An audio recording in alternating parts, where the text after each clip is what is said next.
Hey there, VC HHD students. My name's Andy. I'm a VC Health and Human Development teacher. In this short video, we're looking at the VCAA 2025 HHD sample exam question number 13, suggested sample answers. This is relevant for Unit 3 and 4 HHD for the 2025 plus HHD study zone. Before we dive into this video, just a reminder there's a range of ways to engage with the Health Resources Hub. If you're on our YouTube channel at the moment, you can subscribe with the button in the bottom corner of the video there. That means you'll get alerts to all of our new videos as they come out across the year, especially in the lead up to the HHD exam this year. We've also got our website, the hrh.net.au, as opportunities for HHD students and teachers, so please check that out. We've got our Instagram, TikTok, and Facebook pages where you can follow us and get alerts to our new videos and other opportunities, and also our email, info@hrh.net.au, if you'd like to get in touch.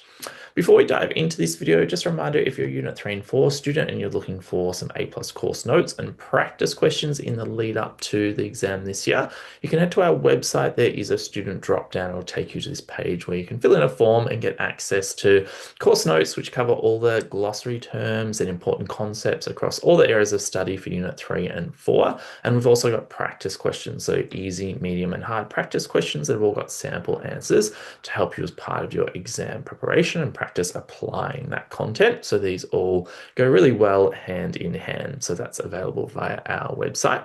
Okay, so let's have a look at question 13 from the sample exam. So it's worth 5 marks and it had 2 different parts to it, A and B. So it started here with some stimulus material, which mentions the World Food Programme supports governments to ensure that all school-age children have access to school meals and are healthy and ready to learn. School meal programs have created approximately 4 million direct jobs in 85 countries, which equates to 1,377 jobs for every 100,000 children fed. So first of all, it asks you for 1 mark to identify the type of aid outlined in the information above. So I would always say to students, when it comes to the 3 different types of aid, so bilateral, multilateral, and aid provided by non-government organizations, try to go through a process of elimination when there is some kind of stimulus material like this.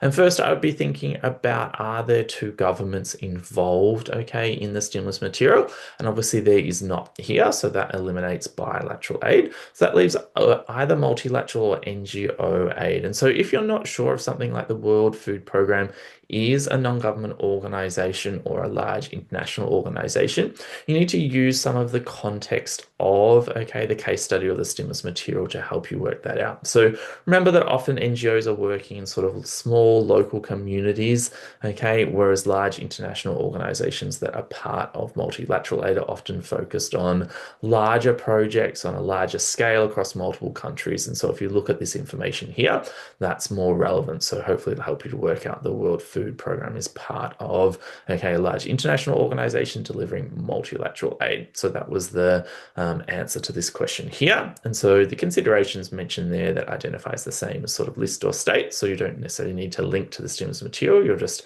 stating or listing your response. Often terms like world or global in the name are more likely to be associated with multilateral aid, but it's not always the case. So as I was saying, make sure you're using some of that context of the case study if you're not sure to help you work that out. Okay, so before we have a look at part B, just a reminder, there's one more opportunity to join me for an ACE HHD exam revision session on the 15th of October. This is running online, so you can join from anywhere in the state in Victoria. In this session here, I'll be going through section A and B exam advice and strategies, particularly relevant to the updated course for 2025.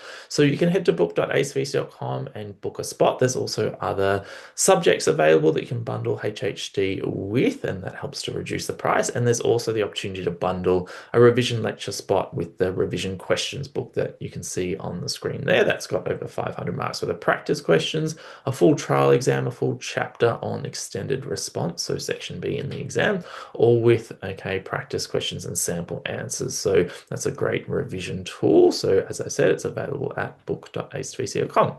Okay, so then you can see B here, okay, for this question was analyze how the World Food Programme could reduce poverty and promote health. So essentially for 4 marks, I'd be breaking this into 2 2-mark responses. So something about the World Food Programme, linking it into reducing poverty, and then something else and into promoting health. And so remember, when you say that term health, okay, you can be linking into health and wellbeing dimensions and or health status indicators. But for 2 marks here for the second half of this question, I'd be just linking into one one or the other of those. Because WFP was used in the stimulus material in the question here, you can use that in your response, that abbreviation, without having to write that out in full.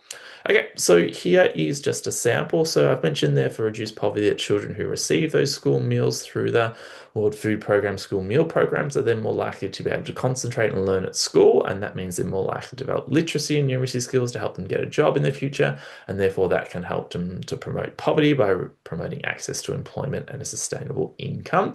So taking something about the World Food Program there, linking it into, okay, something like attending school, and then linking that on to job opportunities and income would help to reduce poverty.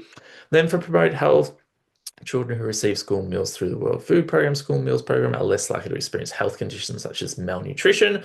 That can help to reduce the incidence of malnutrition, reducing illness and disease, and promoting the functioning of the body and systems, which promotes physical health and well-being. So you can see there each of those taking something from the World Food Program and linking into that aspect of the question. Make sure you are using sort of specific examples from the program in, okay, a response like this to make sure you're making it relevant to the information that was provided. You can see down there the suggested mark allocation, so a link from the stimulus materials, something relevant to poverty, and then into linking, okay, that into the reduction of poverty, because that was the focus of the question. And then similar for the second half, something from the stimulus linking into a health condition or issue, and then how that might promote health. Okay, hope you found that useful. Just a reminder, if you're after, okay, that revision questions book, it's available at book.acevc.com, and our website there, the hoh.net.au, if you're after those A+ course notes or practice questions. Thanks so much.